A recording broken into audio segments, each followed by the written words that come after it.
Welcome to The Explainer. Today, we're diving into what's really happening in crypto's next chapter. And it's not all about the hype or wild speculation. It's about how crypto is, quietly building these bridges into our everyday lives, and in some pretty surprising ways. So what do a Japanese bank, a cartoon penguin, and a debit card all have in common? I know, it sounds like the start of a really strange joke, but the answer actually shows us this massive shift that's happening right now at the intersection of finance and tech. It's a story about convergence, where two very different worlds are finally starting to meet. And yeah, that's the answer. They're all building bridges. So in this explainer, we're going to explore three totally different stories that show how crypto is moving out of its niche corner and right into the mainstream, into our institutions, our culture, and even how we spend our money day to day. Okay, let's jump into our first bridge, the institutional on-ramp.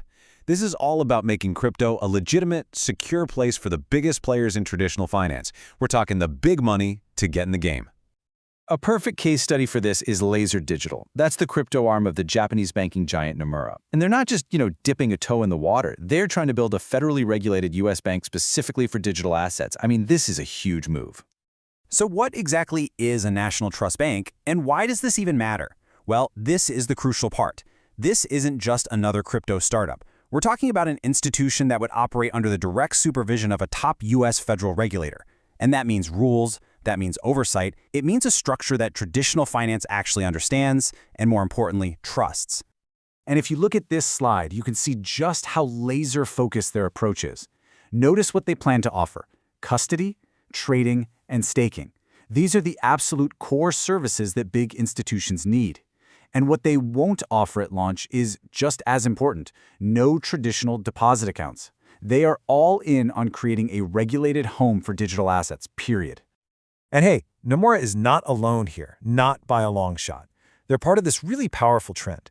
You've got major firms like Ripple, Circle, and even Fidelity all going after these same trust bank charters.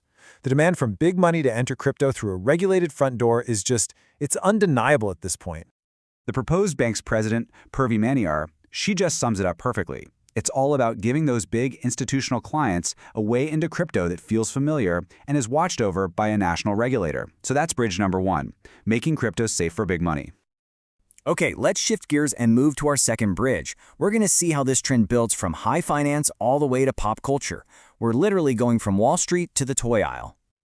The Pudgy Penguins project is just completely rewriting the playbook for what an NFT can even be.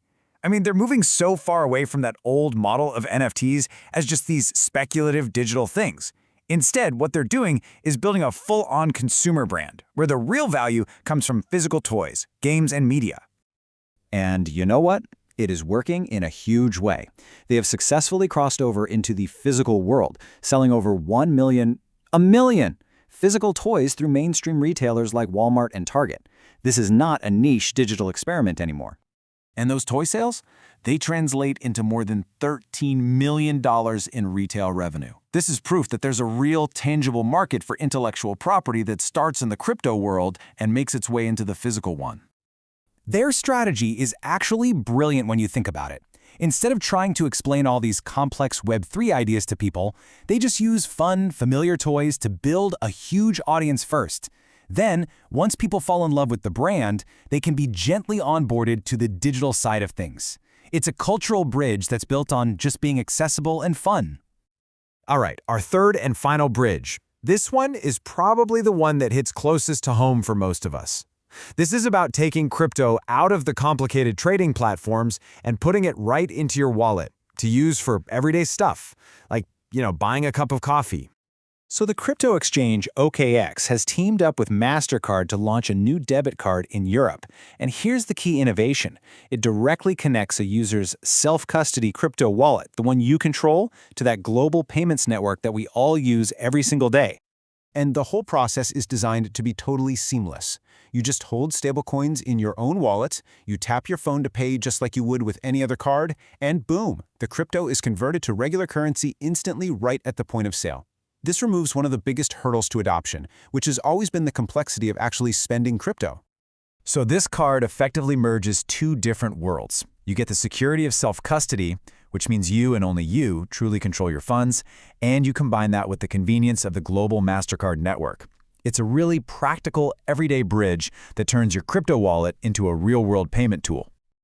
Okay, so we've seen 3 very different bridges being built, right? One for institutions, one for culture, and one for our everyday finances. So what does it all mean when you put them together?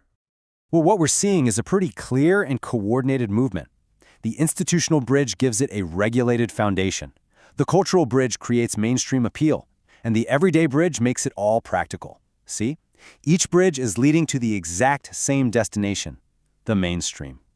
Crypto is just not an isolated island anymore. And this convergence, it's not some kind of hostile takeover, you know? It's not about crypto replacing traditional finance. It's much more like a merger. It's creating these new hybrid products that combine the crazy innovation of the digital world with the familiar, trusted frameworks we already use every day. And all of this leaves us with a final, fascinating question to think about. As these two incredibly powerful worlds continue to merge, is the regulated, structured, traditional world going to fundamentally tame the wild frontier of crypto? Or is the decentralized, innovative nature of crypto going to fundamentally reshape our legacy institutions? The next chapter, well, it's still being written.